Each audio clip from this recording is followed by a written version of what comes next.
یہ جو رمضان المبارک کا آخری عشرہ ہوتا ہے نا، یہ بڑا قیمتی ہے۔ میں پہلے بھی دوستوں سے عرض کرتا رہتا ہوں کہ ہم نا یہ آخری 10 دن اکثر بازاروں میں گھوم کے گزار دیتے ہیں۔ بخاری مسلم میں حدیث ہے، سیدہ عائشہ صدیقہ رضی اللہ تعالیٰ عنہ فرماتی ہیں آخری 10 دن جو رمضان کے ہوتے تھے حضور خود بھی بیدار ہوتے تھے، ہمیں بھی بیدار کرتے تھے۔ رسول پاک صلی اللہ تعالیٰ علیہ وآلہ وسلم نے پتہ ہے روزے دار کی فضیلت کیا بیان فرمائی؟ اللہ کے محبوب صلی اللہ تعالیٰ علیہ وسلم فرماتے ہیں کہ رب فرماتا ہے ابن آدم کا ہر عمل اس کے لیے ہے، روزہ میرے لیے، اور فرمایا میں خود جزا دوں گا روزے کی، میں خود جزا دوں گا روزے کی۔ اور حضور فرماتے ہیں روزہ ڈھال ہے، جو شخص روزہ دار ہو وہ بےہودگی سے، فحش گوئی سے اجتناب کرے۔ اور اللہ کے محبوب صلی اللہ تعالی علیہ وسلم فرماتے ہیں اگر کوئی شخص اسے گالی دے، اگر کوئی شخص اس سے جھگڑا کرنا چاہے تو پتہ کیا جواب دے؟ اسے کہے بھئی میں روزے دار ہوں، میرے منصب کا تقاضا نہیں کہ میں تیرے ساتھ الجھوں۔ اور رسول پاک صلی اللہ علیہ وسلم فرمانے لگے اوہو اتنی بڑی بات۔ حضور فرمانے لگے، یہ صحیح مسلم کے لفظ ہیں، کریم محبوب فرمانے لگے مجھے اس رب کی عزت کی قسم جس کے قبضے میں محمد عربی صلی اللہ علیہ وسلم کی جان ہے۔ حضور فرماتے روزہ دار کے منہ کی خوشبو اللہ تعالیٰ کے نزدیک قیامت کے دن مشک کی خوشبو سے بھی زیادہ بکت والی ہوگی۔ اس کے منہ سے جو خوشبو آتی ہے قیامت میں مشک پیچھے رہ جائے گا، اور رب کی بارگاہ میں صرف روزہ دار کے منہ سے۔ اگر تیرے منہ کی خوشبو رب کو اتنی پسند ہے تو تجھے بھی تو اپنے منصب کا خیال ہونا چاہیے۔ میرے رسول پاک علیہ السلام نے فرمایا روزہ دار کو 2 خوشیاں ملیں گی، ایک خوشی اس وقت ملتی ہے جب وہ افطار کرتا ہے، اور فرمایا ایک خوشی اس وقت ملے گی جب وہ اپنے رب سے ملاقات کرے گا، جب وہ اس سے ملے گا تو اس وقت روزہ دار کو خوشی ہوگی۔ بخاری مسلم میں حدیث ہے، سیدہ عائشہ صدیقہ رضی اللہ تعالیٰ عنہ فرماتی ہیں آخری 10 دن جو رمضان کے ہوتے تھے حضور خود بھی بیدار ہوتے تھے، ہمیں بھی بیدار کرتے تھے۔ یہ راتیں بیدار رہنے کی ہیں، شب قدر کی تلاش کی ہیں۔ نبی پاک نے اعتکاف فرمایا ہے، کوشش کریں جو تو اعتکاف بیٹھ رہے ہیں وہ تو بڑے باعث مبارکباد ہیں، جو نہیں بھی نہ بیٹھ رہے وہ بھی اپنے اپنے علاقے کی مساجد میں کوشش کریں 1 رات مل جائے، 2 مل جائیں، 4 مل جائیں، جتنا اضافی ٹائم ملے آخری 10 دنوں میں وہ مسجد میں گزاریں۔ زیادہ سے زیادہ وقت قرآن پاک پڑھیں، استغفار پڑھیں، درود پاک پڑھیں، یہ 3 ہی وظیفے ان کے ساتھ۔ اور رات کا وقت کوشش کریں قیام میں گزرے، نوافل میں گزرے، جہاں جہاں بھی آپ اس کو ہم نے ضائع نہیں کرنا، تو جہاں موقع ملے کوشش فرمائیں یہ وقت ضائع کرنے والا نہیں ہے۔ یاد آتی ہے تو آنسو بھی نکلتے ہیں، دعا بھی نکلتی ہے۔ تھے کچھ لوگ پچھلے سال جو اس سال موجود نہیں ہیں، وقت تیزی سے گزر رہا ہے، تو یہ سعادتیں بڑی قیمتی ہیں، ان کو ضرور حاصل فرمائیں۔ میرے دوستو خوشی تو جو ہوگی سو ہوگی، لیکن یہ لفظ بڑے حسین نہیں کہ روزہ دار کی رب سے ملاقات ہوگی، یہی لفظ بڑے باکمال نہیں؟ ایک روایت میں تو یہ ہے نا کہ روزہ میرے لیے ہے میں اس کی جزا دوں گا، اور ایک روایت میں یہ ہے کہ روزہ میرے لیے ہے اور رب فرماتا ہے میں خود روزے کی جزا ہوں، یعنی باقی نیکیوں پر ثواب ملے گا، روزہ رکھنے والے کو رب رحمان ملے گا۔ نبی اکرم صلی اللہ تعالی علیہ وسلم کے امت کے صوفیاء نے نا کچھ چیزوں کو بڑا کھولا ہے۔ عارف رومی کہتے ہیں کہ ایک دن نا محمود غزنوی نے خزانوں کے دروازے کھول دیے اور فرمایا بھئی میں نے آج ہر چیز کھول دی ہے، جو جس چیز پہ ہاتھ رکھے گا وہ اسی کی ہو جائے گی۔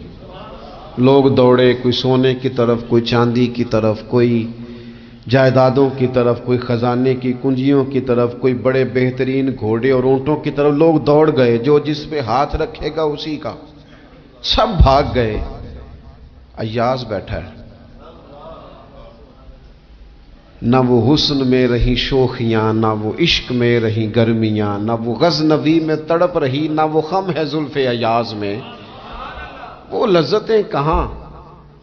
ایاز چپ کر کے بیٹھا ہے۔ پھر محمود نے ایاز کی طرف مخاطب کر کے کہا ایاز اٹھنا نہیں، آج لوٹ سیل لگ گئی ہے، جو جس چیز پہ ہاتھ رکھے گا اسی کی۔ ایاز کہنے لگا بات پکی ہے نا؟ تو محمود خوش تھے، موڈ بڑا اچھا تھا، کہا بالکل پکی ہے۔ تو ایاز کہنے لگے چلو ٹھیک ہے۔ ایاز اٹھے، پیچھے سے جا کے نا تو محمود کے کندھے پہ ہاتھ رکھ دیا، محمود کے کندھے پہ ہاتھ رکھا۔ محمود کہنے لگے یہ کیا بات کا، آپ سے میں نے پوچھا تھا بات پکی ہے، جو جس پہ ہاتھ رکھے گا اسی کا نا۔ تو تھوڑی دیر پہلے مسکراتے چہروں میں آنسو آ گئے، ایاز بھی روئے تو محمود بھی روئے۔ کہا بادشاہ پکا رہنا، وہ جن کو خزانے چاہیے تھے وہ دوڑ گئے، مجھے تو چاہیے۔ لنگ کئی مہینے تے برس گئے تے تیری دید نو دیدے ترس گئے، تیری تو ملے گا۔ تو پھر کہا محمود نے، اس نے کہا میں وعدہ کر چکا تھا، بس ٹھیک ہے، باقیوں کے خزانے اور میں تیرا طے ہو گئی۔ فرمایا باقی نیکیوں پر ثواب ملے گا، اور روزہ رکھنے والے کو رب رحمان ملے گا، اللہ کا قرب ملے گا۔ دیکھو نا، وہ خاص انسان کو کیفیت حاصل ہوتی ہے روزے میں، رب کے ہونے کا یقین۔ وہ جو صوفیاء کہتے ہیں نا مراقبہ کرو، وہ نصیب ہوتا ہے۔ یعنی کسی کو کیا پتا ہے اس کا روزہ ہے کہ نہیں، اکیلا ہے نا گھر میں، فریزر بھرا ہوا ہے، نہیں نہ کھاتا، کیوں؟ اسے پتا ہے میرا رب میرے ساتھ ہے، میرا رب مجھے دیکھ رہا ہے۔ بس یہ تصور توحید پکا ہو جاتا ہے رمضان، تو پھر اللہ تبارک و تعالیٰ کی بھی خاص رحمت اور کوئی خاص ہی اعزاز۔ حضور فرماتے ہیں جنت کے کئی دروازے ہیں، ایک باب الریان ہے، اس سے صرف روزہ دار گزریں گے۔ آواز ہوگا روزے والے آ جاؤ، وہ آ جائیں گے، فرمایا اس خاص دروازے سے گزرو۔ جب گزر جائیں گے تو فرمایا بند کر دو بھئی، اور کوئی نہیں گزرے گا یہاں سے، دروازہ ہی مخصوص ہے، ان کا اعزاز ہی ذرا زیادہ ہے۔ تو میرے عزیز، رمضان شریف کے اندر وہ منصب کا بس خیال رکھیں کہ میں روزہ دار ہوں، اس احتیاط کے ساتھ۔ اور دوسری جو رمضان کی چند عبادات ہیں نا، سب سے پہلی تو میں عرض کروں گا تراویح کے حوالے سے۔ یہ بات یاد رکھ لیں کہ نبی پاک علیہ الصلوۃ والسلام نے فرمایا جس نے ایمان اور احتساب کی نیت کے ساتھ رمضان میں قیام کیا، اللہ اس کے پچھلے سارے گناہوں کو معاف فرما دے گا۔ اور ایک مقام پر نبی پاک صلی اللہ تعالی علیہ وسلم نے بیان کیا، یہ مشکات میں موجود ہے، حضور فرماتے ہیں رمضان اور قرآن دونوں قیامت کے دن بندے کی شفاعت کریں گے۔ رمضان کہے گا یا اللہ میں نے اسے دن بھر کھانا کھانے سے باز رکھا، اور تیری بارگاہ کے حکم کے مطابق اس نے اپنے آپ کو ان چیزوں سے بچا کے رکھا۔ اور قرآن کہے گا مالک رات میں نے اسے نیند سے روکے رکھا۔ کیا مطلب؟ اس نے کھڑے ہو کے عبادت کی، اگرچہ اس سے مراد شارحین حدیث نے تراویح بھی لیا ہے، تہجد کی نماز بھی لیا ہے، صلاۃ اللیل بھی لی ہے، لیکن میرے عزیز یہ خاص ربط ہے قرآن مجید کے ساتھ تراویح کا۔ مسنون ہے رمضان کی راتوں میں قرآن مجید اور تراویح کا پڑھنا۔ اگر تھوڑی سی نا طبیعت میں صرف تبدیلی پیدا کی جائے، میں نے دیکھا ہے کہ جو لوگ کہتے ہیں نا میرا وقت بڑا قیمتی ہے، بڑی ساری جگہوں پہ آپ کو بیٹھنا پڑتا ہے، بیٹھیں آپ 2 گھنٹے بیٹھیں، 3 گھنٹے بیٹھیں۔ میں نے دیکھا ہے لوگ جاتے ہیں کسی دفتر میں تو رات کو ہی چلے جاتے ہیں اس علاقے میں، کھڑے ہیں، پاسپورٹ کے دفتر کھڑے ہیں، شناختی کارڈ کے دفتر کھڑے ہیں، امیگریشن کی لائنوں میں کھڑے ہیں۔ کچھ ذہن تو بنائیں کہ میں نے رات کھڑے رہنا ہے اور اپنے رب کی عبادت کرنی ہے۔ تراویح کو ذرا ذوق سے آپ اگر تھوڑا ارادہ کر لیں گے نا، یعنی کوئی ایسا مشکل کام نہیں۔ میری تو رائے یہ ہے کہ پہلے 3-4 دن ذرا جم کے ذہن بنائیں، اور تھوڑا سا نا روٹین کو بدلنے کی کوشش نہ کریں۔ جس امام صاحب کے پیچھے تراویح شروع کریں، کوشش کریں ساری وہیں پڑھیں۔ روٹین بدلنے سے بھی سستی آتی ہے، ایک دن یہاں گئے 2 دن وہاں گئے، تو یہ روٹین بدلنے سے بھی بعض اوقات سستی آتی ہے۔ کوشش کریں ایک جگہ پہ قرآن شریف سننا شروع کریں اور پھر پورا قرآن مجید وہیں پہ سنیں، اور تھوڑا ذہن بنائیں۔ میں نے دیکھا ہے ہمارے استاد صاحب اس طرح کیا کرتے تھے کہ بہت تھوڑا کھانا افطاری کے وقت، تھوڑا، اور ان سے کہا جاتا آپ بزرگ آدمی ہیں، اتنا کم کھانا کیسے نظام چلے گا؟ تو فرماتے تھے میں 1 چپاتی اور آدھی چپاتی کھا لوں گا لیکن تراویح کے بعد، اب اگر زیادہ کھانا کھاؤں گا تو طبیعت میں سستی آئے گی، میرے لیے کھڑا ہونا مشکل ہو جائے، سادہ سا کھانے کے ساتھ افطاری کی جائے گی۔ اور تراویح کے لیے اپنے آپ کو ذہنی کہاں ٹائم ملتا ہے سارا سال قرآن پڑھنے سننے کا، یہ تو اللہ نے موقع عطا فرمایا ہے۔ تو تھوڑا سا اگر دلچسپی پیدا کی جائے، بڑا بڑا سونا قرآن مجید پڑھا جاتا ہے مساجد میں، بچے بڑی بڑی خوبصورتی سے، تو اللہ کا شکر ہے جگہ جگہ پہ۔ اور مساجد کے علاوہ بھی میں نے دیکھا ہے، ہم سے لوگ مطالبہ کرتے ہیں کہ ہماری فیکٹری میں رات کو بھی کام ہوتا ہے، اتنے سارے ورکر ہیں تو بچہ کوئی مل جائے قرآن شریف سنائے، فلانی جگہ بھی اتنے لوگ ہیں تو اگر موقع مل جائے، تو اگر تھوڑا ذہن بنایا جائے، شوق پیدا کیا جائے تو اللہ تعالیٰ فضل فرماتا ہے، انسان کو طاقت ملتی ہے کھڑے رہنے کی۔ ایک تو تراویح، روزہ، تراویح، اور تیسری بات ہے سحر اور افطار۔ یہ جو سحری اور افطار، یہودی جو تھے نا وہ سحری نہیں کرتے تھے، سحری کا نام و نشان نہیں تھا، روزہ رکھتے سحری نہیں کرتے۔ تو نبی پاک صلی اللہ تعالی علیہ وسلم نے فرمایا ہمارے اور یہودیوں کے درمیان فرق ہی سحری کا ہے، اور نبی پاک صلی اللہ تعالی علیہ وآلہ وسلم نے فرمایا سحری کھایا کرو، سحری کھانے میں برکت ہے۔ اور اگلی بات سننی ہے آپ نے تو خوش ہو جانا ہے، سحری کو معمولی نہ سمجھے، سحری کرنا عبادت ہے۔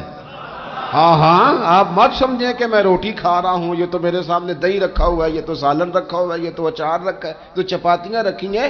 سحری کھانا عبادت ہے۔ آپ صبح اٹھے، آپ کی تو روٹین ہی اور تھی، تو 7 بجے کھاتے تھے، 9 بجے کھاتے تھے۔ یہ جو آپ صبح کھا رہے ہیں اٹھ کے سحری میں، اپنی مرضی سے تھوڑی کھا رہے ہیں، یہ تو کسی کے کہنے سے کھا رہے ہیں، یہ تو کسی کے بٹھائے بیٹھے ہیں۔ یہ جو سحری کا لنگر ہے یہ رب رسول کی رحمت کے ساتھ عطا ہوتا ہے، یہ کرم ہے، یہ اللہ رسول کے بٹھائے بیٹھے۔ کیا میرے رسول پاک صلی اللہ تعالی علیہ وآلہ وسلم نے بات کھولی ہے، ترغیب و ترہیب میں حدیث ہے، اللہ کرے یہ کبھی چسکا لگ جائے، یہ والا مزہ آ جائے، تو پھر تو گھر میں دسترخوان نہیں بچھا ہوا ہوگا، پھر تو رنگ ہی کوئی اور ہوگا۔ حضور فرماتے ہیں اللہ تعالی اور اس کے فرشتے سحری کھانے والوں پر رحمتوں کا نزول فرماتے ہیں۔ کھائی روٹی جا رہی ہے، پکا ہوا کھانا ہے، لیکن حضور فرماتے ہیں رب بھی رحمتیں فرما رہا ہے اور اللہ کے حکم سے فرشتے بھی رحمتوں کا نزول کر رہے ہیں۔ ایک رمضان المبارک وہ عزت اور عظمت والا مہینہ ہے جس کا تعارف کسی عام آدمی نے نہیں، رب کریم کے قرآن نے بیان فرمایا ہے اور میرے مصطفیٰ کریم کی زبان اطہر نے بیان فرمایا ہے۔ لیکن آنے سے پہلے بخاری مسلم میں حدیث ہے، حضرت سلمان فارسی رضی اللہ تعالیٰ عنہ کہتے ہیں رمضان شروع ہونے سے پہلے نبی پاک نے ہمیں مسجد میں بلایا اور خطبہ ارشاد فرمایا باقاعدہ، اور ارشاد فرمایا لوگو تم پر ایک مہینہ آنے والا ہے جس میں اللہ اپنے بندوں پر خاص قسم کی رحمتوں کا نزول فرماتا ہے۔ خود رسول پاک نے ہمیں کس قدر زیادہ اس مہینے کا اکرام کرنا ہے اور کس قدر زیادہ اس کو اہمیت دینی ہے اور کس قدر زیادہ ہمارے لیے وہ باعث عظمت ہے کہ جس مہینے کے فضائل خود رسول پاک علیہ السلام نے بیان فرمائے، اور نبی پاک صلی اللہ علیہ وسلم نے فرمایا کہ اس مہینے میں تم نفل پڑھو گے تو اللہ فرض کے برابر ثواب عطا فرمائے۔ حضرت انس بن مالک رضی اللہ تعالیٰ عنہ فرماتے ہیں جب نبی پاک علیہ السلام نے رمضان کی شان بیان کی تو صحابہ کا یہ مزاج بن گیا کہ وہ اپنے سارے کام رمضان سے پہلے سمیٹ لیتے تھے، رمضان شریف سے پہلے سارے کام سمیٹ لیتے، لینے دینے کے معاملات صاف کر لیتے، خریداری ہو جاتی، گھر کے اندر کوئی کام کرانا ہوتا تو وہ رمضان سے قبل کرا لیتے، یکم رمضان کو وہ مسجدوں میں ڈیرے لگا لیا کرتے، وہ کہتے تھے نیکیاں جمع کرنے کے ایام۔ سب سے مصروف ترین زندگی ہمارے نبی پاک صلی اللہ علیہ وسلم کی زندگی ہے۔